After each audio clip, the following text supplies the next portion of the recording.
warahmatullahi wabarakatuh. Saya Nabila Aziz, NIM U 2018-3004. Saya ingin menjelaskan tentang sosiologi sastra. Keberadaan karya sastra tidak terlepas dari adanya hubungan timbal balik antara pengarang, masyarakat, dan pembaca. Hubungan tersebut menjadi dasar pembagian sosiologi sastra oleh Rene Wallach dan Austin Warren serta Ian Watt.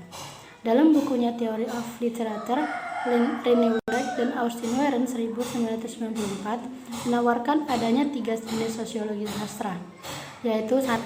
Sosiologi pengarang, sosiologi karya sastra, dan sosiologi pembaca dengan pengaruh sosial karya sastra. Pembagian jenis sosiologi sastra tersebut hampir mirip dengan apa yang dilakukan oleh Ian Watt dalam esainya Literature of Society. Sastra sebagai cermin masyarakat dan fungsi sosial sastra.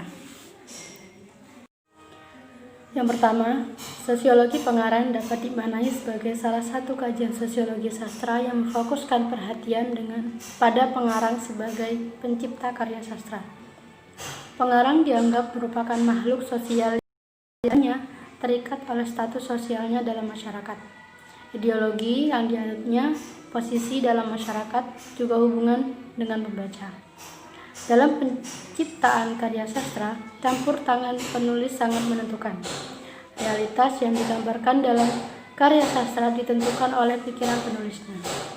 Realitas yang digambarkan dalam karya sastra seringkali bukanlah realitas apa adanya, tetapi realitas seperti yang diidealkan pengarang. Pemahaman terhadap karya sastra melalui sosiologi pengarang membutuhkan data dan interpretasi sejumlah hal yang berhubungan dengan pengarang. Wilayah yang menjadi kajian sosiologi pengarang antara lain adalah 1. Status sosial pengarang. Status sosial seringkali disebut sebagai kedudukan atau posisi, peringkat seseorang dalam kelompok masyarakatnya. 2. Ideologi sosial pengarang. Dalam kaitannya dengan kajian sastra, pengertian ideologi ini seringkali disamakan dengan pandangan dunia, yaitu kompleks yang menyeluruh dari gagasan-gagasan, aspirasi-aspirasi, dan perasaan-perasaan yang menghubungkan secara bersama-sama anggota suatu kelompok sosial tertentu dan mempertentangkannya dengan kelompok sosial lainnya. 3. Latar belakang sosial budaya pengarang. Latar belakang sosial budaya pengarang adalah masyarakat dan kondisi sosial budaya dari mana pengarang dilahirkan, tinggal, dan berkarya. Latar belakang tersebut secara langsung maupun tidak langsung akan memiliki hubungan dengan karya sastra yang dihasilkannya. 4. Posisi sosial pengarang dalam masyarakat. Posisi sosial sastrawan berkaitan dengan kedudukan dan peran sosial seorang sastrawan dalam masyarakat. 5. Masyarakat pembaca yang dituju. Sebagai anggota masyarakat, dalam menulis karya sastranya, sastrawan tidak dapat mengabaikan masyarakat pembaca yang dituju.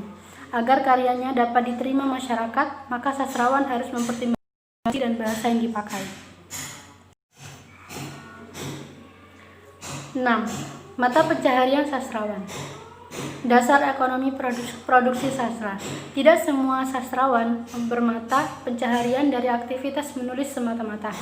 Dalam hubungannya dengan hal ini, Watt mengemukakan bagaimana seorang pengarang mendapatkan mata pencahariannya. Apakah dia mendapatkan dari pengayom, atau dari masyarakat langsung, atau dari kerja rangkap. 7. Profesionalisme dalam kepengarangan.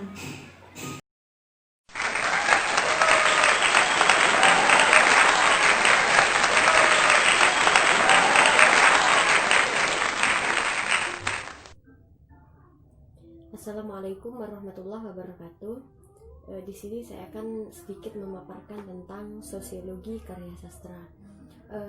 Sosiologi karya sastra adalah kajian sosiologi sastra yang mengkaji karya sastra dalam hubungannya dengan masalah-masalah sosial yang ada dalam masyarakat.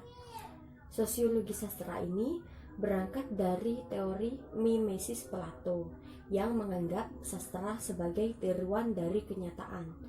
fokus perhatian sosiologi karya sastra adalah pada isi karya sastra, tujuan serta hal-hal yang tersirat dalam karya sastra itu sendiri dan yang berkaitan dengan masalah sosial.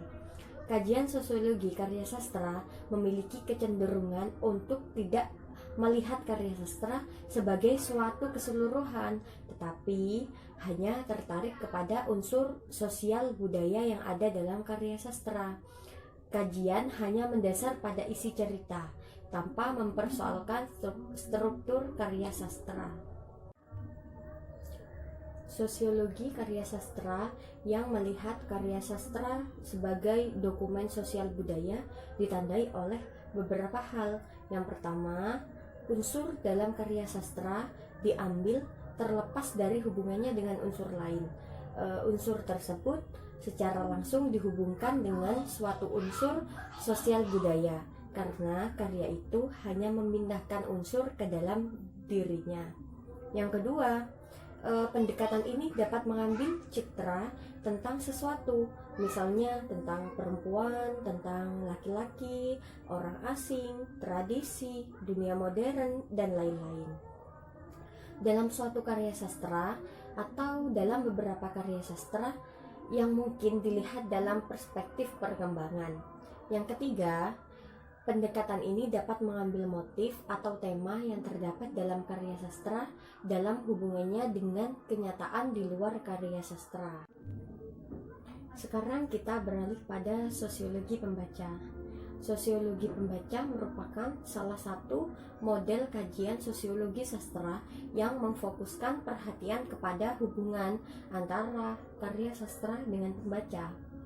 Hal-hal yang menjadi wilayah kajiannya antara lain adalah permasalahan pembaca dan dampak sosial karya sastra, serta sejauh mana karya sastra ditentukan atau tergantung dari latar sosial, perubahan dan perkembangan sosial. Di samping itu, juga mengkaji fungsi sosial sastra, mengkaji sampai berapa jauh nilai sastra berkaitan dengan nilai sosial. Nah, pembaca merupakan audien yang dituju oleh pengarang dalam menciptakan karya sastranya. Dalam hubungannya dengan masyarakat, pembaca atau publiknya, menurut Welleck dan Warren, seorang sastrawan tidak hanya mengikuti selera publiknya atau pelindungnya, tetapi juga dapat menciptakan publiknya. Di sini perlu dilakukan kajian empiris mengenai siapa sajakah pembaca yang real membaca karya sastra tertentu. Apa motifnya membaca karya tersebut? Apakah mereka membaca karena ingin menikmatinya?